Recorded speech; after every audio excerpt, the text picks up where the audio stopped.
Tuhan itulah pertemuan yang paling menyenangkan. Lebih daripada sukacita bertemu dengan saudara kandung. Saudara-saudara, terima kasih kepada penatua jemaat yang tiba-tiba memberikan jam ini untuk pendeta Syagian agar maju ke mimbar menyampaikan firman Tuhan. Terus terang, saya sebenarnya memang sudah berencana datang ke jemaat Perempuan pada hari ini, walaupun ada gereja kita di Bunga Bondar. Tadi saya jam 8 sudah berangkat dari Sibadoa, tetapi motor kempes bannya di Simago. Jadi hampir 1 jam kata saya harus mendorong dulu dekat dengan ada rumah makan di situ untuk waktu sehingga saya sampai di sini hampir tengah 11 kita. Bapak Ibu yang kami kasih dalam nama Tuhan Yesus Kristus, pendeta Syagian ini adalah pendeta yang paling berbahagia sebenarnya. Kenapa saya katakan berbahagia? Karena tidak pernah terpikir dulu dalam pikiran saya untuk berada di dalam gereja ini, saudara. Karena gereja kami adalah GKP di sana, dan saya ketua nomor 10 di Sibadoa. Jadi ini abang saya John di Pandiangan, teman daripada kakak saya dulu. Walaupun kami GKP tapi bersahabat baik dengan mereka, karena abang ini dulu saya ingat tinggal di kantor pengadilan, jadi kita sudah lama berkenal. Saudara-saudara, tapi ini berkat Tuhan. Yang dahulu saya di sana sebenarnya sebelum berangkat ke Jakarta dan ke Unai untuk bersekolah, sudah ada persiapan sebenarnya untuk menjadi pendeta di sana di GKP. Tapi itu berjalan Tuhan, saudara. Saya tidak diizinkan di sana, dipertemukan dengan saudara-saudara anggota jemaat apel mulai daripada nabur saya yang ada di Mompang, ya, Boliviana di sana, kemudian dibawa ke Jakarta, dan singkat cerita saya harus ke Unai, tetapi karena terlalu mahal uang sekolah di Unai, sudah berjalan kuliah dipindahkan saya ke Pemalang Siang, saudaraku. Dan akhirnya selesai sekolahnya waktu itu di Pemalang Siang. Itulah sedikit perjalanan. Walaupun saya tidak mengulangi lagi cerita bagaimana perjalanan saya masuk jadi anggota gereja Masyarakat Mereka itu, saya pikir banyak saudara yang mengetahui, termasuk Amam Tagal dan Nina di sini yang mengetahui bagaimana cerita saya masuk menjadi anggota gereja Masyarakat. Saudara-saudara, demikianlah sedikit perjalanan. Kami 12 tahun melayani di Sumatera Utara dan 13 tahun melayani sampai hari ini melayani di daerah Jakarta Conference. Seperti yang kami sebutkan tadi, kami sekarang diberikan tugas untuk melayani umat-umat Tuhan di satu kompleks, namanya adalah Kompleks Citra Indah, dan cukup besar gereja kita di sana. Kita ada jemaat atau anggota jemaat 67 kakak atau rumah tangga. Jadi cukup banyak umat Tuhan yang kita gembalakan di sana. Saudara-saudara, demikianlah ibu pendeta ada di Jakarta, karena kami datang di sini bukan untuk berlibur keluarga, tapi karena ada persiapan untuk acara kita yang ada di Sepupu, sehingga saya diutus lebih awal untuk mempersiapkannya. Ibu pendeta ada di sana, Boksi Hotang atau Berulingga. Anak kami ada 3, yang satu Seron baru Syagian, sudah tamat sarjana dan sudah kuliah dan sudah kerja di Jakarta. Yang kedua Sela, tingkat 3 di Unai, dan yang ketiga Marcelo, kelas 3 SMP. Itulah keluarga kecil kami, Bapak. Senang sekali pada hari ini kita dapat. Marilah kita siapkan kita untuk mendekatkan Tuhan. Kita berdoa. Bapa di surga, biarlah Engkau hadir di rumah Tuhan yang kudus melalui Roh Kudus yang akan menguasai segenap hati dan pikiran kami. Apakah anak-anak kecil, biarlah mereka berdiam diri, demikian kami yang sudah dewasa mempersiapkan hati untuk mendengarkan sabda Tuhan pada jam khotbah ini. Bersama dengan kami Tuhan, di dalam nama Tuhan Yesus kami berserah. Amin. Saudara-saudara yang dikasihi dalam nama Tuhan Yesus Kristus, khotbah pada siang hari ini saya ambil dari Lukas pasal yang kelima ayat 17 sampai ayat yang ke-26. Kalau dilihat dari seluruh perikop daripada ayat ini, orang lumpuh disembuhkan. Saya pikir setelah kita membaca tadi firman Tuhan ini dalam ayat responsorial, maka pekabaran ini sebenarnya sudah lama dan sudah kita ulang-ulangi, dan para pencerita juga sudah berulang-ulang membahas tentang peristiwa yang sangat penting. Tetapi ada banyak pelajaran yang boleh kita terima, yang boleh kita ambil untuk menjadi motivasi, untuk menjadi penuntun dalam perjalanan kerohanian kita, dan bahkan untuk tuntunan bagi kita bagaimana kita harus bekerja sama dengan seluruh umat Tuhan dalam melakukan misi gereja. Saya berikan judul khotbah ini adalah Allah Maha Kuasa. Kalau saya tanya di sini anak-anak yang sekolah, kira-kira kalau Maha itu ada berapa ya? Kalau dalam kosakata Indonesia, Maha itu berapa? Ada yang bisa menjawab? Maha itu ada berapa? Satu ya. Ada pendapat yang lain? Oh, tidak ada ya. Oke. Maha itu ada tiga. Satu, mahasiswa. Ya, boleh di searching nanti. Mahasiswa. Lalu yang kedua adalah maha guru. Baru yang ketiga adalah maha kuasa. Maha kuasa ini maha esa, maha besar, ya, maha mulia itu. Maksudnya itu adalah kepada Tuhan. Ya. Tetapi yang paling besar di dalam semua kemahanan ini adalah Allah itu sendiri. Jadi kita ini adalah hanya orang-orang biasa. Apakah itu profesor, apakah itu adalah dosen, ya, maha guru, mahasiswa dan lain sebagainya. Kita ini adalah bagian kecil daripada Allah kita yang ada di surga itu. Allah yang maha kuasa, Allah yang maha mulia. Kita melihat dalam peristiwa ini bagaimana Allah itu ditinggikan, bagaimana Allah itu dimuliakan dalam peristiwa seorang yang lumpuh akhirnya dia disembuhkan. Saudara-saudara, dikatakan dalam ayat yang ke-17, pada suatu hari ketika Yesus mengajar. Jadi Yesus mengajar di mana? Di sebuah rumah. Yesus mengajar di sebuah rumah. Pada saat Yesus mengajar, dikatakan bahwa ada orang Farisi dan ahli-ahli Taurat datang untuk mendengarkan Yesus berbicara. Yesus mengajar. Kira-kira pertanyaan bagi kita, ini adalah orang-orang biasa kan? Orang-orang yang perlu pengajaran kan? Orang-orang yang perlu diajar untuk menulis atau membaca tentang hukum Taurat kan? Tidak, saudara.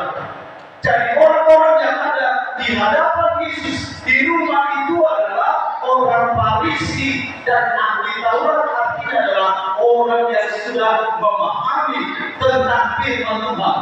Tapi datang mereka ke Yesus, kira-kira maksudnya apa? Apa maksudnya? Orang kita yang sudah ahli Taurat datang kepada Yesus. Coba kita bayangkan dulu, apa maksud mereka kira-kira datang kepada Yesus? Saudara-saudara, dikatakan dalam pulpit Komentari, ini adalah komentar Alkitab sekitar abad 19 oleh tokoh-tokoh Alkitab. Dikatakan mereka mau supaya kita berkhotbah di depan mereka, bukan supaya kita berkhotbah kepada mereka. Maksudnya mereka mau supaya Yesus berkhotbah di hadapan mereka, bukan Yesus mau berkhotbah untuk mereka.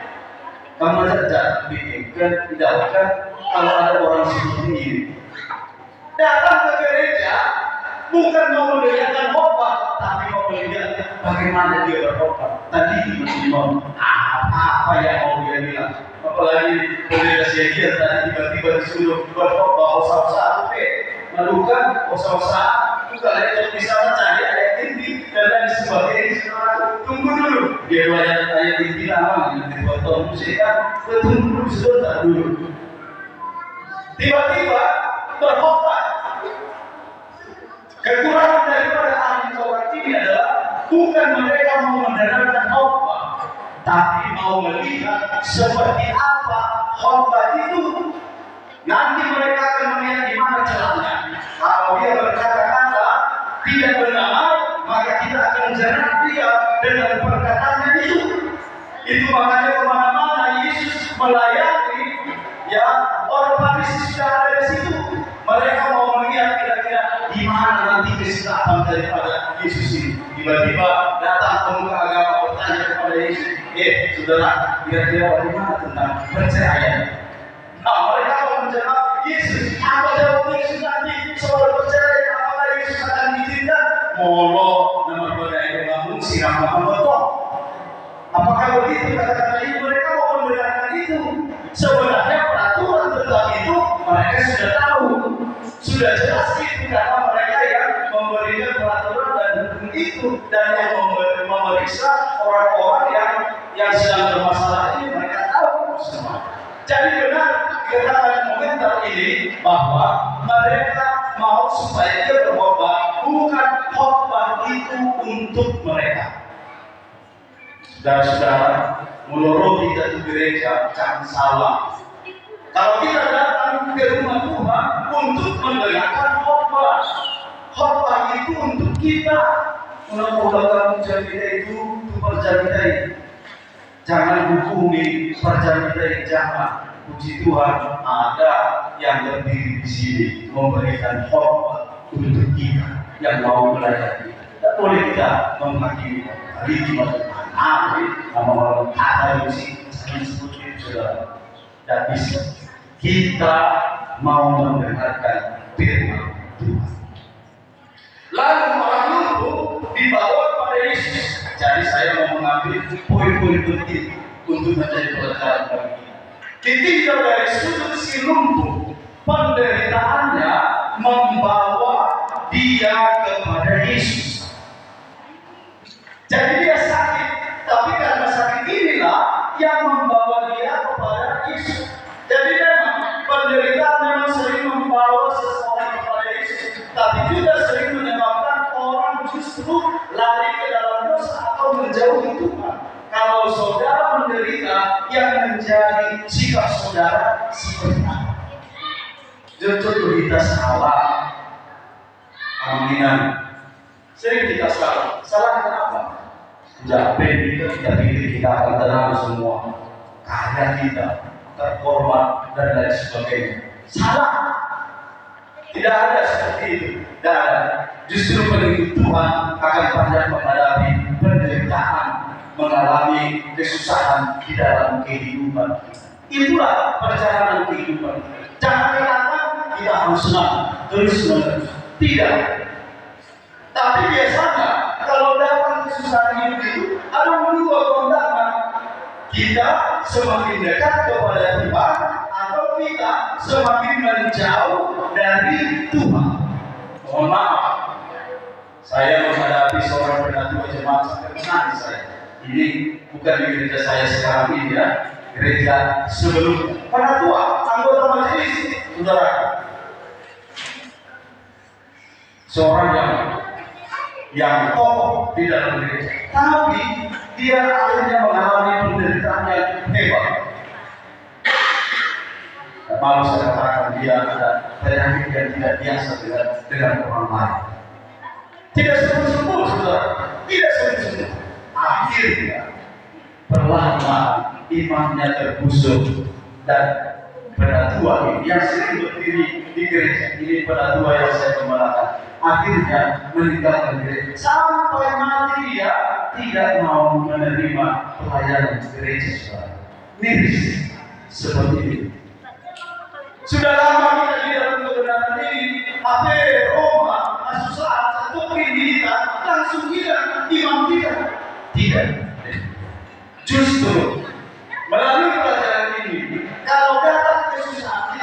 Itulah yang membawa kita sebenarnya untuk lebih dekat kepada Tuhan. Amin. Harus kita amin kan gitu.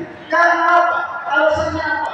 Tidak ada daya lagi, tidak ada kekuatan lagi sebenarnya. Itu dia kita. Makanya kita mungkin di rumah sakit sudah dijual harta di sana sini kemarin sudah habis semuanya. Kemana lagi kita? Selain daripada kepada Tuhan yang hanya dapat memberikan pengharapan dan kekuatan kepada kita. Kita dalam penderitaan diingatkan justru hal itu akan membawa kita untuk lebih dekat kepada Tuhan. Pada waktu dia datang kepada Yesus ada halangan. Waktu dia datang kepada Yesus ada halangan. Udah loh, contoh-contoh di dalam Alkitab ini, dia datang kepada Yesus, tapi akhirnya apa? Banyak halangan. Zakheus mengalami banyak halangan. Seorang yang setia kepada Tuhan, tapi di dalam keinginannya itu ada halangan. Tidak bisa dia datang kepada Yesus. Kebetulan pendek badannya seperti wanita, iya kan? Dan bisa dia langsung kepada Yesus, tapi harus naik dia ke atas pohon. Dan dia akhirnya dilihat oleh Yesus, melihat ketulusan hatinya untuk berdoa Yesus. Ada orang muda yang ada dalam Matius 20 ayat 30 sampai 30. Dua orang muda, waktu Yesus datang, karena tidak ada lagi pengharapan, mereka apa? Berteriak. Teriakan kepada Yesus anak Daud, kasihanilah kami. Tetapi orang banyak menegur mereka. Yesus anak Daud, sembuhkanlah kami. Tapi ada orang resiko. Enggak engkau, jangan. Semakin mereka ditegur, semakin kencang suaranya, semakin keras suaranya, dan akhirnya menjadi perhatian Yesus. Dan kedua orang buta itu disembuhkan oleh Yesus pada satu. Saudara-saudara, ditinggal dari sudut empat temannya. Tadi dia tidak berdaya, ada halangan, tetapi ada orang yang memberikan perhatian kepadanya. Ini banyak, udah berpercayaan, nggak bisa tertular saya peristiwa. Banyak saja, ya, banyak sekali. Bagaimana dengan sahabat-sahabatnya? Mereka mau melayani teman mereka dan membawanya kepada Yesus. Di mana empat orang lumpuh yang membawa kepada Yesus ini bisa memberi kita beberapa pelajaran tentang pelayanan. Bagaimana kita mengambil pelajaran? Kalau mereka bukanlah seorang yang rohani, bukanlah seorang yang menaruh perhatian kepada orang yang lemah hatinya, bukan orang yang baik. Bagaimanakah mereka memperhatikan orang yang lemah itu, yang tidak berdaya? Kalau tidak dianggap, kalau tidak didukung, dia tidak akan bisa mendapatkan apapun pada situasi. Tapi ada apa? Ada orang yang memperdulikan. Ada pelajaran di kita bahwa kita juga harus memberikan perhatian, pelayanan. Ya, pelayanan menggunakan bahan. Ya, kadang-kadang kita melayani di luar, tapi melayani sesama juga adalah sangat penting. Saling memperhatikan. Anggota masuk ke gereja Pleno. Terus terang, saya bukan mau menyalahkan keluarga. Aku merasa saudara kami ini adalah anggota gereja. Senang sekali. Lihat kau kemana saja lu merasa ada saudara. Ya bukan karena saya seorang pendeta ya, tidak. Karena saya merasa bahwa umat-umat Tuhan itu satu hati, satu perasaan, satu tujuan. Keluarga memang satu ibu satu bapak, tetapi belum tentu satu di dalam kekuatan iman. Iman inilah yang mempersatukan kita. Halo, persaudara kita harus mau saling melayani, saling menolong.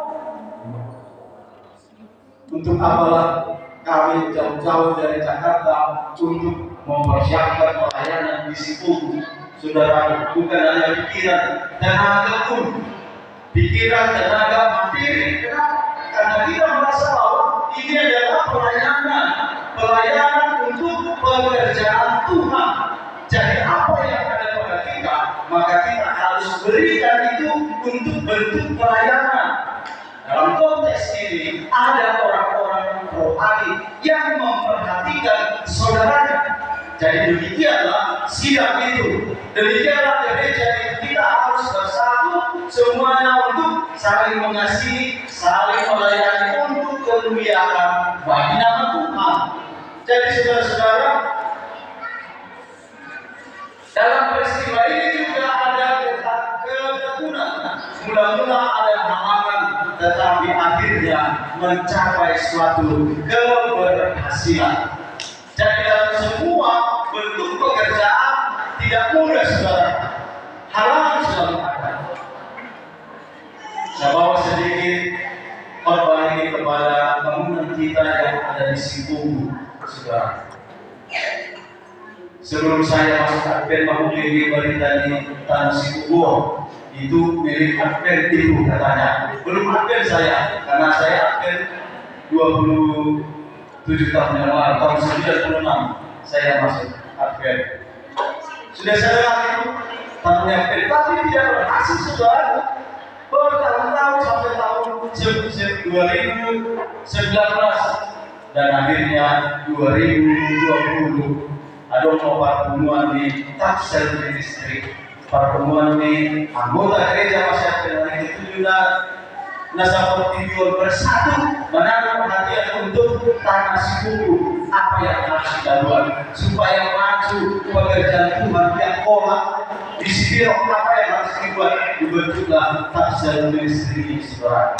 Inilah yang bekerja bersatu hati sampai hari ini, saudara. Sampai hari ini bersatu hati bagaimana supaya Tanah Situbondo itu kembali ke kita dan juga di sana berdiri pelayanan untuk kemuliaan bagi Tuhan, bukan untuk kemuliaan kapal selatan, tidak, untuk kemuliaan bagi Tuhan.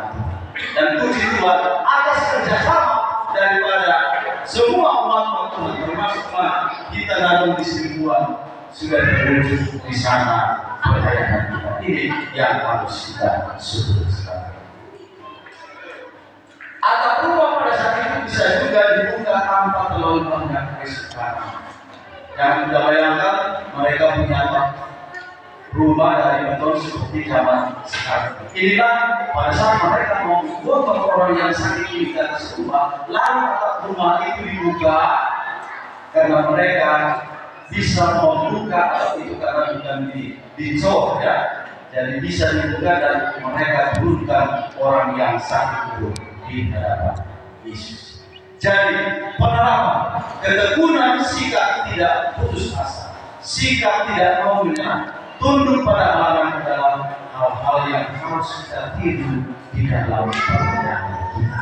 Jadi saudara-saudara, jangan kita jangan putus asa, jangan pantang menyerah. Kalau ada bergumulan di dalam jiwa kita, jangan langsung putus asa, ya. Jangan pantang menyerah. Lakukan terlebih. Kita harus berdoa, melipat untuk kita tidak dapat. Ada nasihat dari Bapak Solat ayat yang ke-6. Dikatakan seperti ini: siapa senantiasa memperhatikan arah angin tidak akan menabur, dan siapa senantiasa melihat awal tidak akan menuai. Taburkanlah benih pagi hari, dan janganlah memberi istirahat kepada tanganmu pada petang hari, karena engkau tidak mengetahui apakah itu ini dan itu yang akan berhasil atau keduanya sama. Artinya, mari kita kerjakan sekarang, mari kita lakukan, kita serahkan kepada Tuhan. Jangan kita ada terlalu banyak kekhawatiran dan bahkan menunda-nunda di dalam hal-hal yang baik yang harus kita lakukan di dalam kehidupan kita. Tuhan yang akan bekerja untuk semua rancangan-rancangan kita. Ada kasih kepada orang yang melayani, kasih ini membuat mereka mau berkorban dalam waktu dan perasaan. Saya singkatkan, saudara. Yesus mengampuni dan menyembuhkan. Yesus mengampuni dan menyembuhkan orang. Manakah yang lebih mudah katakan angkatlah tilammu atau apa? Mengampuni dosamu sudah diampuni. Kira-kira bisakah dijawab oleh orang-orang tauran ini? Pertanyaan mana yang lebih mudah? Dosamu diampuni atau angkatlah tilammu? Bisakah mereka jawab itu? Sebenarnya mereka tidak bisa jawab itu. Karena apa? Karena kuasa itu baik itu mengampuni dosa manusia maupun mengatakan angkatlah tilammu, berjalanlah kamu, mereka tidak punya kuasa itu. Tidak boleh nama jelek-jelek kita, nama perhubungan ya, ahli Taurat itu sebenarnya mereka hanya menggunakan kuasa mereka, power mereka. Apakah sebenarnya mereka bisa menyembuhkan orang? Tidak bisa, saudara, tidak bisa. Jadi waktu Yesus menanyakan itu kepada mereka, sebenarnya mereka tidak bisa menjawab. Kalau mereka jawab, dosamu sudah diampuni, pada saat mereka katakan seperti itu, ternyata orang yang diampuni itu tidak terjadi apa-apa sama dia. Dia tetap lumpuh walaupun sudah mereka katakan dosamu sudah diampuni, tapi tidak terjadi apa-apa. Kan main dan lagi, malah mereka sebagai pemimpin daripada agama waktu dan mereka berdiam diri saja, tidak bisa mereka jawab itu, saudara. Karena apa? Karena kuasa itu sepenuhnya hanya ada pada Tuhan Yesus yang ada di hadapan mereka. Nanti akan kita lihat, walaupun mereka melihat semua mukjizat itu, mereka tetap mengatakan, "Jom menurut katanya." Manusia itu, Yesus itu mereka lihat bukan Allah, tapi manusia dia itu. Memang mereka bukan mau kita. Yang mengampuni dosa manusia hanyalah Yesus, dan ada Yesus di sini. Yang bisa mengatakan sembuh berjalan, sembuh engkau, hanya Yesus. Tetapi mereka tidak mengakui kemahakuasaan daripada Tuhan pada saat. Saudara-saudara, enjoy bagi tidak dong. Nah, tapi kita sebenarnya di bagasan perlu. Gak ada yang bisa, yang mau kita tonjolkan, yang mau kita tunjukkan. Ini loh, aku gak ada. Kita ini hanyalah debu di hadapan Tuhan.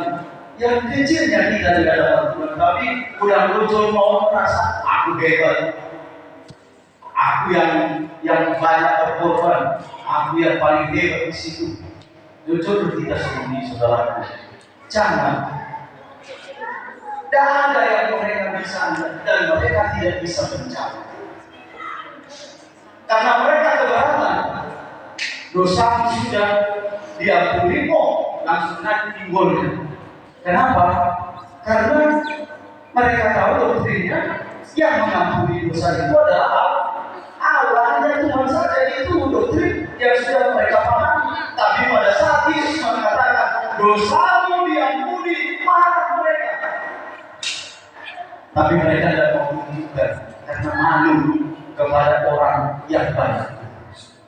Saudara-saudara, kita ini sebenarnya tidak ada apa-apanya dan punya kuasa apapun. Jadi undang-undang kita sombong.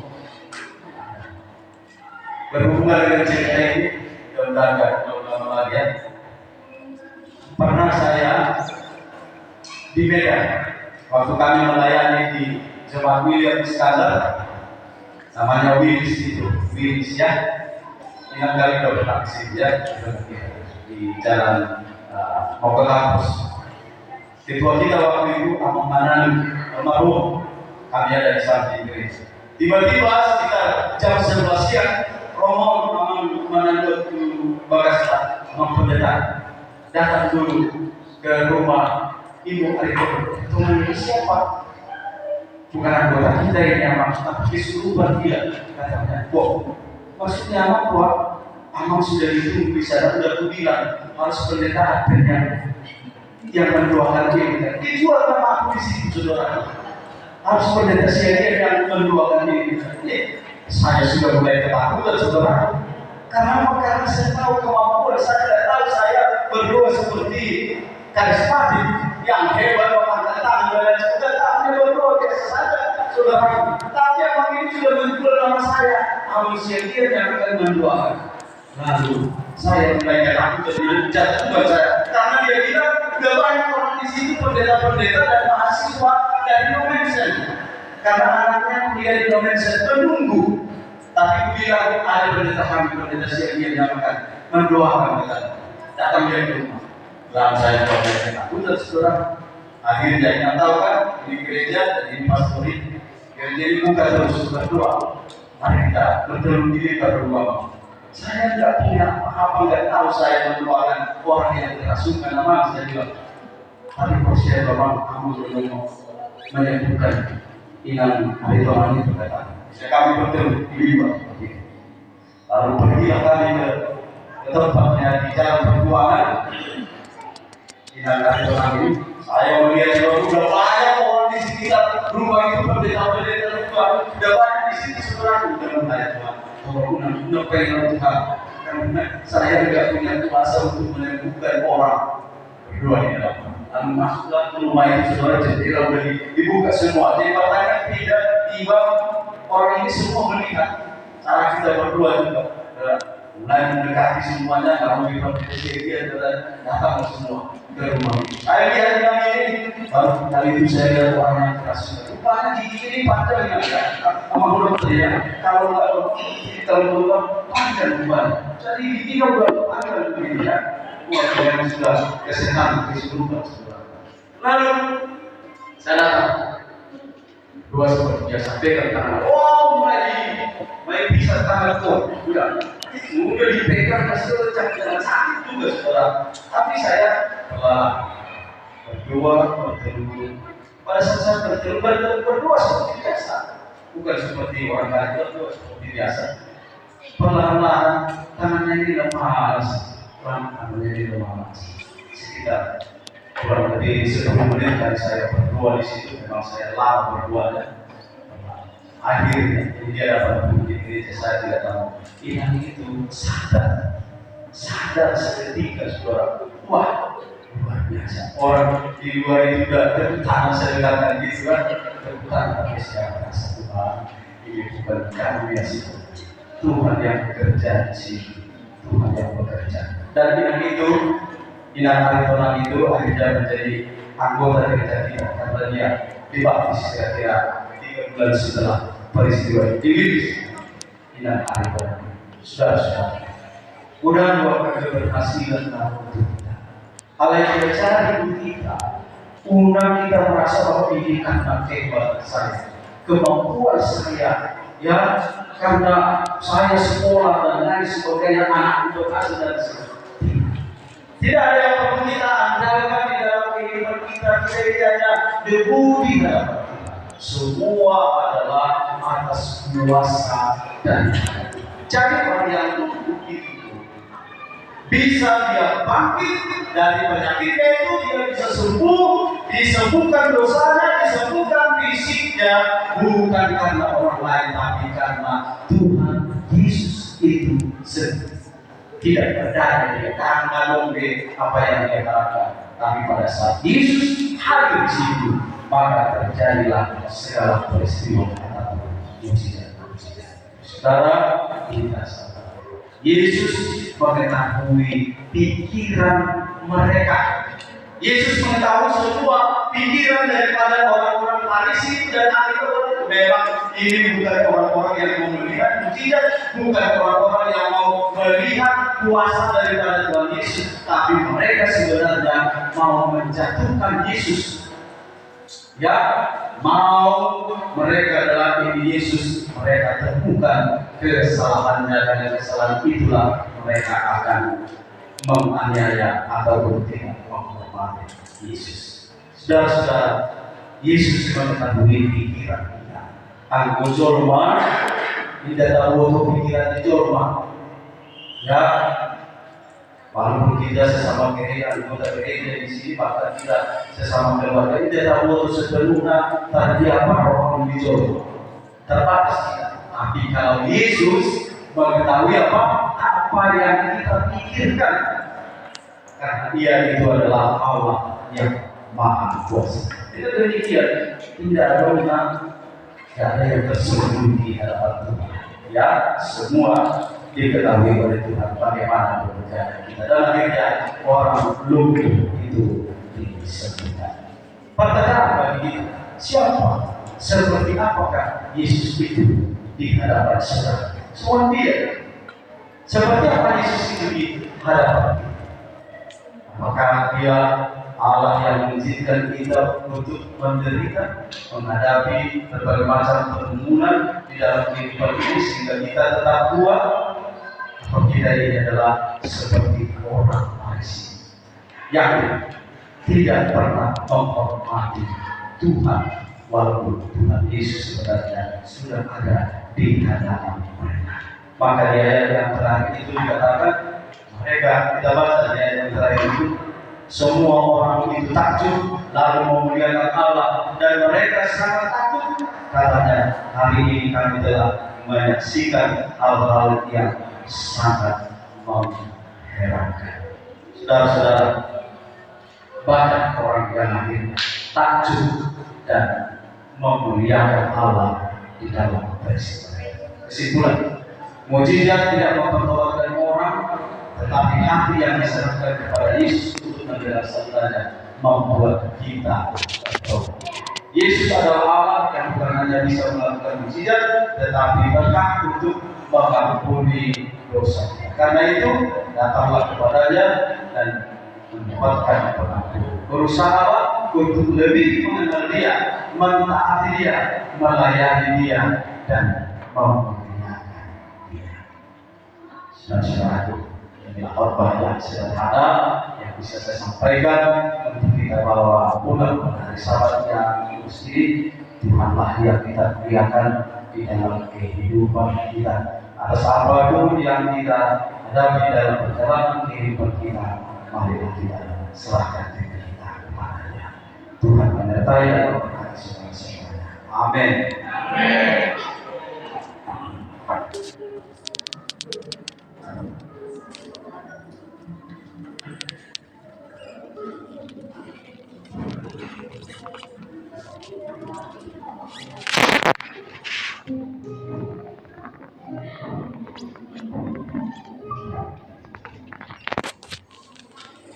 Terima kasih untuk firman Tuhan yang sudah disampaikan oleh Bapak Pendeta Asecet. Baik, menurut kepada tempat kita, mari kita puji Tuhan. Kita bernyanyi dalam Sion nomor 319. Yang benar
Marilah kita berdoa. Ya Tuhan Allah Bapa kami yang berada di dalam semawi kerajaan surga, Allah yang kami sembah siang dan malam, kepadamu kami datang mengucap syukur atas segala berkat dan penyertaan Tuhan. Berada di rumah Tuhan yang diasingkan ini adalah sukacita bagi kami, karena kami dapat bertemu bersekutu dengan sesama anak-anak Tuhan. Terlebih kami dapat bersekutu dengan Tuhan dalam rangkaian ibadah, mulai dari pagi sampai kepada penghujung ibadah di siang hari ini. Kami sudah diperdengarkan akan suara Tuhan melalui firman yang dibagikan. Biarlah setiap firman itu tidak berlalu begitu saja, tetapi firman Tuhan itu akan ada di dalam hati kami, menuntun kehidupan kami untuk setia di hadapan Tuhan. Terlebih firman itu mempersiapkan kami juga untuk menjadi umat Tuhan yang mau melayani, bekerja di dalam pekerjaan Tuhan. Siang hari ini Tuhan, penuh dengan sukacita, hamba dipertemukan dengan umat-umat Tuhan yang ada di jemaat pada musim buat ini. Dan hamba telah berdiri di tengah-tengah umat, menyampaikan kehendak Tuhan, mengingatkan kami agar kami senantiasa memuliakan nama Tuhan, agar kami menjadi orang-orang yang senantiasa siap untuk mendengarkan sabda Tuhan, agar kami menjadi orang-orang yang rendah hati, yang mau melayani satu dengan yang lainnya, agar kami juga menjadi umat Tuhan yang akan selalu bersyukur dan bahkan melayani Tuhan melalui talenta-talenta yang Tuhan telah percayakan. Terima kasih Tuhan. Ya, dengan pertolongan Tuhan kita akan dimampukan untuk menerima sabda. Demikian juga hamba berdoa untuk anak pendeta Sidang Bela dan ibu anggota majelis penatua jemaat dan seluruh umat-umat Tuhan di jemaat ini. Biarlah iman kami semua tetap bertumbuh, dan kami sebagai umat Tuhan, umat yang sisa, bersatu hati satu dengan yang lainnya, menunggu kedatangan Tuhan yang tidak lama lagi. Terima kasih Tuhan. Kami datang ke rumah Tuhan ini untuk menerima berkat. Oleh karena itu, saudara-saudara yang terkasih, pulanglah dari rumah Tuhan ini dan terimalah berkat dari Tuhan yang kudus itu melalui hamba.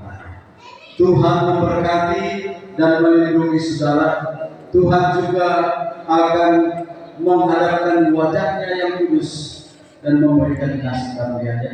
Tuhan juga akan menghadapkan wajahnya yang kudus itu, memberikan damai sejahtera. Biarlah kasih dari Allah, kasih karunia dari Tuhan Yesus Kristus, dan persekutuan Roh Kudus yang menyertai kita jemaatnya hari ini kita berharap di dalam nama Tuhan Yesus kami persembahkan doa ini. Amin.